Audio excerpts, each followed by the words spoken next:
श्रीलंका के आर्थिक संकट की व्याख्या। भुगतान संतुलन बीओपी की गंभीर समस्या के कारण श्रीलंका की अर्थव्यवस्था संकट का सामना कर रही है। इसका विदेशी मुद्रा भंडार तेजी से घट रहा है। आवश्यक उपभोग की वस्तुओं का आयात करना कठिन होता जा रहा है। देश पुराना कर्ज नहीं चुका पा रहा है।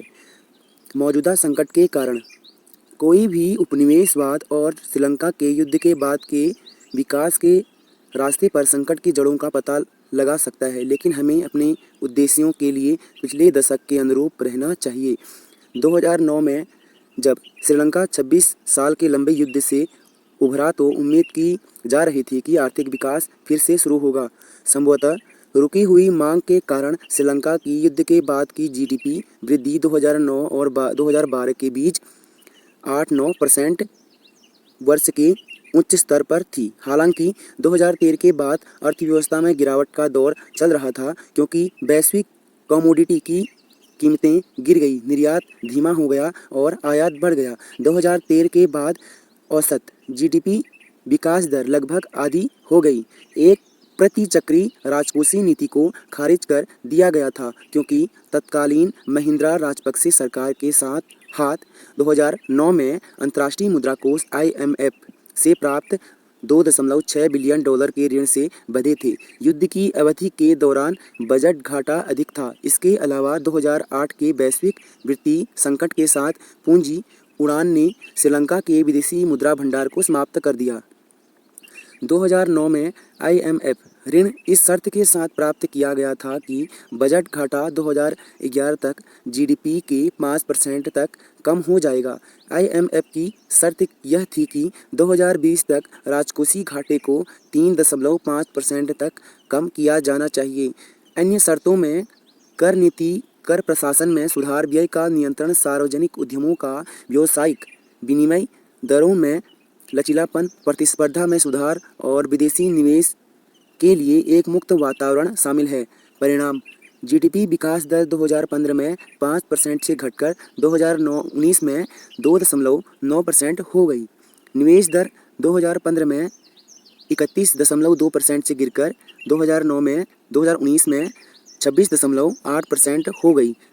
बचत दर 2015 में 28.8% से गिरकर 2019 में 24.6% हो गई। सरकारी राजस्व 2016 में सकल घरेलू उत्पाद के 14.1% से घटकर 2019 में सकल घरेलू उत्पाद का 12.6% हो गया। सकल सरकारी ऋण 2015 में घटकर घरेलू उत्पाद के 78.5% से घटकर 2019 में सकल घरेलू उत्पाद का 86.8% हो गया। अर्थव्यवस्था के लिए नए झटके: कोलंबो के चर्चों में अप्रैल 2019 के ईस्टर बम विस्फोटों में 253 लोगों की मौत हुई थी। नतीजतन पर्यटकों की संख्या में तेजी से गिरावट आई, जिससे विदेशी मुद्रा भंडार में गिरावट आई। UNP की नेतृत्व वाली सरकार को नवंबर 2019 में श्रीलंका पोदुजाना पेरामुना SLPP के नेतृत्व वाली एक नई सरकार द्वारा बदल दिया गया, जिसका नेतृत्व गोटाबाया राजपक्षे ने किया। SLPP ने अपने अभियान के दौरान किसानों के लिए कम कर दरों और व्यापक छूट का वादा किया था। दिसंबर 2019 में मूल्य वर्धित कर BAT की दरों को 15% से घटाकर 8% कर दिया गया था। BAT पंजीकरण के लिए वार्षिक सीमा LKR 12 मिलियन को LKR 300 मिलियन तक बढ़ा दी गई थी। व्यक्तिगत आयकर की छूट के लिए वार्षिक आय LKR 50 लाख से LKR 3 करोड़ तक बढ़ा दी गई थी। राष्ट्र निर्माण कर, भुगतान कर और आर्थिक सेवा शुल्क समाप्त कर दिए गए। अनुमान बताते हैं कि 2019-2020 के बीच पंजीकृत करदाताओं की संख्या में 33.5% की गिरावट आई थी और सकल घरेलू उत्पाद का 2% के करीब इस प्रकार करों में खो गया था। 2019 और 2020 के बीच GST BAT राजस्व आधा कर दिया गया। चाय, रबर, मसालों और कपड़ों के निर्यात को नुकसान हुआ।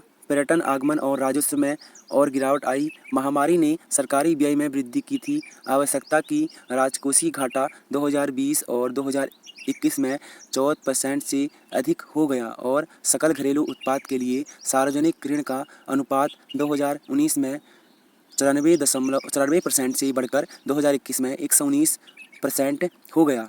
श्रीलंका ने उर्वरक सब्सिडी पर सालाना लगभग $260 मिलियन या अपनी सकल घरेलू उत्पाद का लगभग 0.3% खर्च किया। अधिकांश उर्वरक आयात किए जाते हैं।